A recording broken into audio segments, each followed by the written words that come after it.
Bismillahirrahmanirrahim. Assalamualaikum warahmatullahi wabarakatuh. Waalaikumsalam. Sampurasun. Halo wargi Bandung, wargi Rancasari Baraya Karinding. Ya, kembali lagi di podcast Karinding, Kecamatan Rancasari berdiskusi dan berunding. Nah, podcastnya KNPI, podcastnya anak muda Rancasari untuk menyuarakan aspirasi dan mencari inspirasi. Baraya Karinding, seperti yang kita sudah ketahui bahwa Kota Bandung memiliki visi besar yang harus dicapai, yakni Bandung Utama. Tapi sudahkah kita paham apa peran kita di sana? Apa peran anak muda dan bagaimana kita untuk berkontribusi dalam mewujudkan visi tersebut? Senang sekali dengan saya Alfat Fadilah, Wakil Ketua DPK KNPI Kecamatan Rancasari, yang akan membersamai podcast di episode kali ini. Dan tentunya kita sudah dibersamai oleh tokoh yang tidak tanggung-tanggung kita datangkan, tokoh inspiratif, tokoh yang beliau merupakan pemimpin di tingkatan Kota Bandung, pemimpin yang dekat dengan masyarakat dan tahu tidak, jargon yang terkenalnya yakni pemimpin tanpa sekat. Luar biasa. Siapa lagi kalau bukan Bapak Haji Erwin ya, Bapak Wakil Wali Kota Bandung, Bapak Dr. Haji Erwin SE MPD. Kang, kira-kira biar lebih akrab dipanggilnya Pak Haji Kang Erwin. aja, Kang. Oh, Kang Erwin aja. Mereka tinggalin orang kene. Nah, gitu. Biar kelihatan masih muda lah gitu ya. Oke, baik Kang Erwin izin, paling pertama kita ingin lebih tahu nih Kang, bagaimana peran strategis anak muda untuk mencapai atau berkontribusi dalam mewujudkan visi Bandung Utama, Kang. Oke, terima kasih. Bicara pemuda, pemuda ini adalah kalau istilah Mahfud itu Subhanul Yom Rijalul God. Pemuda-pemudi hari ini adalah contohnya di masa depan. Tetapi bagaimana menjadi pemimpin masa depan ini tentunya seperti itu. Makanya ada yang lagi kun ibna jamanika, menjadi pemuda yang paham dengan kondisi saat ini. Kondisi di zaman yang penuh tantangan, penuh teknologi, penuh problematika, jadi harus kuat. Makanya diperlukan pemuda yang bukan hanya cerdas secara intelektual, tetapi kuat secara mental, tangguh secara sosial, dan adaptif secara kultural. Dan para pemuda yang bisa mengimplementasikan ilmunya di kehidupan sehari-hari. Sehari-hari. Tentunya apa sih yang diperlukan ini? Makanya kalau pemuda pengen sukses diperlukan 3 pilar. Pertama, intellectual quality. Makanya para pemuda jangan lelah, harus semangat terus menuntut ilmu. Kedua yaitu spiritual quality. Yang ketiga itu emotional quality. Kalau punya 3 pilar ini, saya yakin pemuda akan kuat. Ada istilah di saya, bagaimana sih pemuda itu pengen sukses dunia akhirat? Harus punya 5 kesadaran. Pertama, al-wa'yu ad-dini, kesadaran untuk beragama dulu. Jadi para pemuda ini kalau emang pengen kuat, agama harus kuat dulu. Bagaimana para pemuda ini melakukan kajian, melakukan ngaji. Kalau emang lagi bulan pesantren menjadi masalah. Yang belum paham, jangan malu-malu untuk terus bertanya, membuat kajian, membuat diskusi, membuat FGD terkait keagamaan. Kenapa? Karena keagamaan harus kuat dulu. Kedua yaitu al-wa'yu al-ilmi, kesadaran untuk menuntut ilmu. Jadi kalau sudah lulus S1, kalau lagi S2, S3, ikut pelatihan, ikut apapun. Kang udah saya mah terus SMP ya ikut paket B, SMA paket C, udah lulus terus. Alhamdulillah saya pernah mensupport ada seseorang anak muda yang dia lulus SMA, akhirnya saya masukin dia di persamaan dan masukin kuliah lewat KIP, hampir jadi sarjana sekarang. Gimana akhirnya? Dia punya kepercayaan diri yang kuat untuk mengalahkan dulu minder. Aduh, selesai mah tamatan SMP, jadi dia minder bergaul juga. Tapi pas jadi sarjana dia sudah berani seperti itu. Nah, itu sekilas dulu mungkin terkait tentang pemuda. Karena bagi saya pemuda ini harapan bangsa. Perlu kita arahkan. Makanya Kota Bandung saat ini ada program Cempor terkait program wirausaha ya terkait pemuda, pelatihan-pelatihan yang kita berikan kepada para pemuda-pemuda di Kota Bandung ini, bagaimana mereka ini bisa tadi saya bilang harus kuat secara mental, bagaimana mereka itu harus mentalnya jangan lendoy gitunya, ulah lembek. Kadang-kadang pemuda itu pas muda ke suatu, pas jatuh langsung brek stres, frustasi, jangan, harus kuat terus. Jatuh bangkit deh, jatuh bangkit deh, seperti itu. Dan juga tangguh secara sosial. Dalam arti sosial di sini adalah di sosial apapun juga ya harus tangguh. Dan ada secara kultural. Perubahan apapun yang dihadapi oleh pemuda harus kuat. Masuk ke komunitas itu kuat. Asup dimulai sajadah sampai haram jadah kudu kuat pemuda. Nah, makanya tadi saya bilang harus kuat dulu, al-wayu adanya keagamanya harus kuat dulu. Yang ketiga yaitu al-wayu al-watani, bagaimana seorang pemuda ini harus cinta kepada kota Bandung, harus cinta kepada sekolahnya, harus cinta kepada dia tempat tinggal, karena di saat sudah cinta pemuda ini saya yakin dia akan merawat wilayah.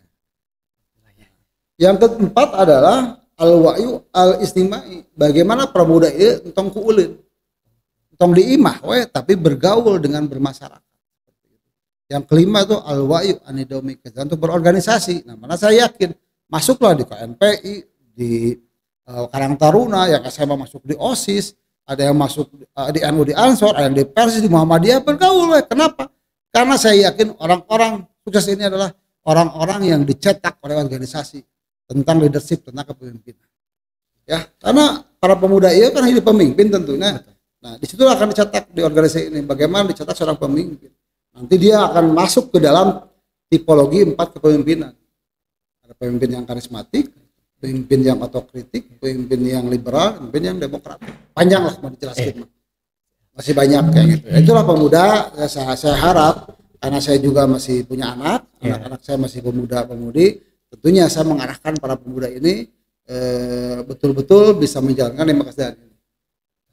Baik, siap hatur nuhun Kang. Jadi intinya adalah bagaimana anak-anak muda ini mengembangkan dirinya, potensinya agar bisa nanti dia berkontribusi penuh ya Kang, terutama dalam pembangunan di kedaerahan atau di kota Bandung terutama.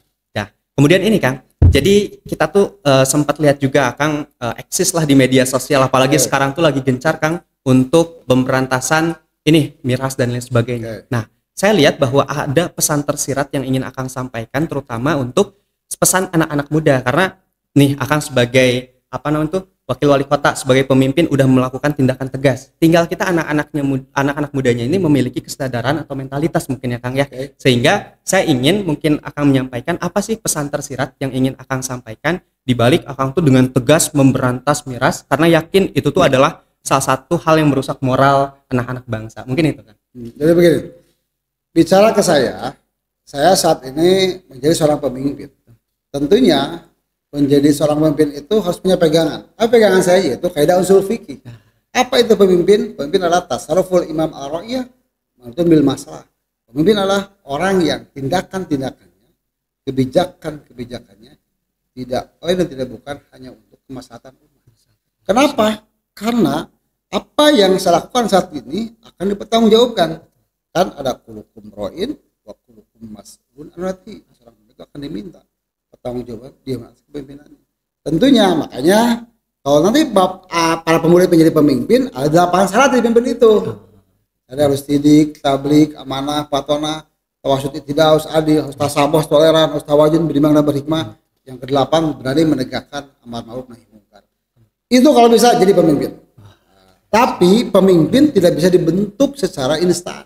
Tentunya harus paham, kayak saya sebelum jadi wakil wali kota jadi ketua RW dulu, udah 3 periode. Saya ketua forum RW kelurahan, naik lagi ketua forum kecamatan, jadi anggota DPR. Jadi ada jenjang. Jadi jangan begini. Ada istilah pemuda ini kadang-kadang suka emosional. Tadi saya bilang harus emotional quality, bisa mengatur. Makanya saya suka ngomong, saya para pemuda ini ada istilah kata Rasulullah, at-ta'ani minar rahman al-ajim minas syaiton. Terburu-buru itu syaitan, setan. Tapi kalau kita hati-hati datangnya maha rahman. Jadi harus hati-hati. Nah, jadi para pemuda menurut saya sekarang kita rintis semua kalau pengen. Jadi gini, tulis mimpi dulu apa mimpi kalian ini. Oh, saya pengen jadi gubernur sepertinya. Oh, saya pengen jadi pengusaha. Nah, kita untuk mencapai ini tidak ujung-ujung langsung jadi. Pasti ada proses. Bagaimana prosesnya ini bisa mencapai itu semua? Saya pengen menjadi wali kota waktu itu. Saya sebagai pengusaha waktu dulu. Saya 20 tahun jadi pengusaha. Karena ada proses saya harus jadi pemimpin dulu di tingkat bawah dulu, jadi ketua RW. Sampai 3 periode. Alhamdulillah Pak, Mas. Posisinya saya jadi pemimpin RW ini 3 periode ini, di RW saya belum pernah ada ketua RW bertahan 2 periode. Baru saya sampai 3 periode. Sampai saya dipercaya jadi ketua forum kelurahan. Jadi maksud saya ada jenjang yang perlu jadi tidak ada instan. Karena kalau saat instan mencapai sesuatu jatuhnya gampang kembali seperti itu. Jadi harus ada langkah-langkah yang dilakukan untuk mengeluarkan metode seperti itu. Gitu. Jadi saya juga mengajarkan kepada anak-anak saya seperti itu. untuk ada proses ya Pak ya untuk Ada mencapai proses karena ada istilah di saya ini karena saya lahir di Bandung, besar di Bandung. Tadi saya bilang kan begini Mas. Siapa namanya lupa? Alfat. Alfat. Iya. Aduh, saya mobil Alfat. Dan- Jadi begini Fat. Posisinya bagaimana langkah-langkah yang dilakukan ini kita susun. Jadi gini. Oh saya yang capek nah aku lakukan kurang teh dibuat perencanaan. Jadi emang teori SWOT ada juga. Yeah. Teori SWOT bisa juga kita lakukan untuk mencapai sesuatu yang kita inginkan ini. Kayak saya punya anak saya 6. Yang pertama mungkin saya umur Alfat. Saya mengajar kepada anak saya, kamu tidak bisa instan. Walaupun kamu anak anggota dewan, saya juga akan bertanya kepada kamu. Kamu mau masuk politik tidak? Saya tawarin. Anak saya bertanya, dia lulusan dari Gontor, dari pesantren. Sekarang kuliah di UIN, Fakultas Dakwah, sama di Unpas sudah selesai. Saya tawarkan, saya jelaskan. Kamu masuk politik mau? Awalnya nggak mau. Buat apa pi berpolitik? Saya bilang kalau kau pengen merubah sesuatu masuk ke politik. Apa itu politik? Saya jelaskan. Politik adalah karena kita punya 15 siasi. Istislahun nas ila tariqil muji dunya wa ukhra. Politik adalah usaha perbaikan manusia, menyelamatkan manusia di dunia di akhirat itu adalah politik. Jadi ya kita niatkan ibadahnya politik seperti itu. Cuman karena kita punya akidahnya, jadi pasti siasatul ummah mabniun ala akidatiha. Siasat sebuah umat tidak sadar kepada akidahnya. Karena akidah saya mungkin orang muslim ya tentunya harokahnya gerakannya untuk kemaslahatan umat. Luar biasa ya. Boleh kita berikan tepuk tangan dulu Bapak Ibu, luar biasa. Jadi ini apa ya, waktu dan kesempatan yang cukup singkat itu, tapi kita udah dapat banyak ilmu insyaallah Kang. Ya hatur nuhun pisan, dan mudah-mudahan ini menjadi pendorong untuk kita anak-anak muda untuk kita apa ya menjalani proses dan mempersiapkan diri gitu Kang. Ya, mudah-mudahan juga kita bisa melanjutkan karena memang Kang di Kota Bandung kan Bandung tuh sudah ditetapkan saya dua ngasih pesan boleh. Kalau pengen sukses, satu jangan maksiat, tahan. Kedua jangan jolim sama orang. Satu jangan maksiat, dua. Benar. Ya. Karena mungkin ada quote dari saya, boleh? Boleh Kang. Nah ini kita dengarkan kata-kata hari ini dari Pak Wakil Wali Kota Bandung. Bandung bukan hanya sekedar kota, tapi seluas kata. Karena Bandung ada dalam jiwa KKR. Luar biasa. Baik, itu menjadi kata-kata pamungkas nih Kang ya, yang mengakhiri pertemuan podcast kita kali ini, yang mudah-mudahan ilmu yang disampaikan itu luar biasa dan bisa kita manfaatkan. Dan terakhir ini Kang ada pantun buat Kang Erwin dari kami para pemuda di Rancasari. Boleh dibalas cakep ya teman-teman. Atau uhuy biar khas Kang Erwin. Oke. Ya. Menanam cabai di kebun Pak Dedi. Uhuy, disiram tiap pagi biar tumbuh tinggi. Bersama Pak Wakil kami siap beraksi. Pemuda Rancasari penuh energi. Baik. Jadi pemuda Rancasari kalau gitu perlu tahu juga pantun saya. Ada juga. Boleh Kang. Dengan senang hati. Boleh juga ya. Boleh. Ini pantun khas ditutup penutupan saya. Di luar pantun yang lain. Ke Bekasi beli mas kawin. Uhuy.